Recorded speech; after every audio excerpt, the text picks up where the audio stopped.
বাড়ি ঘরে তো সাজানো কেন? চাচা, চাচা হেনা কোথায় চাচা? 1993 সালে মুক্তিপ্রাপ্ত প্রেমের সমাধি সিনেমায় হেনা দৃশ্যটি নতুন করে ভাইরাল হয়েছে। সিনেমাটিতে বাপ্পারাজ ও শাবনাজ প্রধান চরিত্রে অভিনয় করেছিলেন। সিনেমার এক পর্যায়ে নায়ক বকুল দীর্ঘদিন পর বাড়ি ফিরে তার প্রেমিকা হেনার বাড়ি সাজানো দেখতে পান।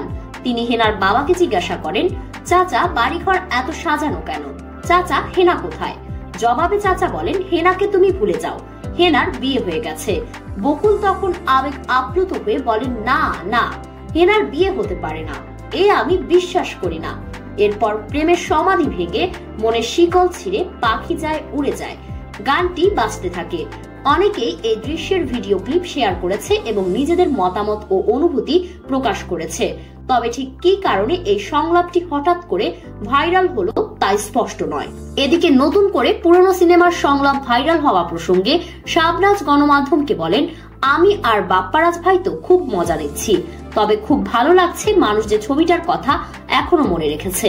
এরপর তো মানুষ ভুলে যায়, 29 বছর আগে সেই ছবির কথা ভুলে যাওয়ারই কথা, কিন্তু সেখানে আবার পুরো গল্প নিয়ে পুরনো কথা নিয়ে চর্চা হচ্ছে। সত্যি খুব ভালো লাগছে।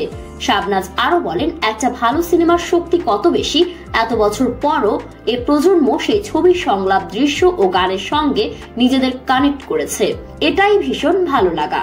1993 সালে মুক্তিপ্রাপ্ত প্রেমের সমাধি সিনেমায় অভিনয় করে ব্যাপক জনপ্রিয়তা অর্জন করেন বাপ্পারাজ ও শাবনাজ। সিনেমাটিতে হেনা চরিত্রে অভিনয় করেছেন শাবনাজ। বাংলাদেশের চলচ্চিত্র জগতের অন্যতম জনপ্রিয় অভিনেত্রী শাবনাজ, যিনি 1991 সালে চাঁদনি চলচ্চিত্রের মাধ্যমে অভিনয় জীবন শুরু করেন। তার আসল নাম সাবরিনা তানিয়া। 1996 সালে নির্মম চলচ্চিত্রে অভিনয়ের জন্য তিনি বাংলাদেশ জাতীয় চলচ্চিত্র পুরস্কারে শ্রেষ্ঠ অভিনেত্রী স্বীকৃত।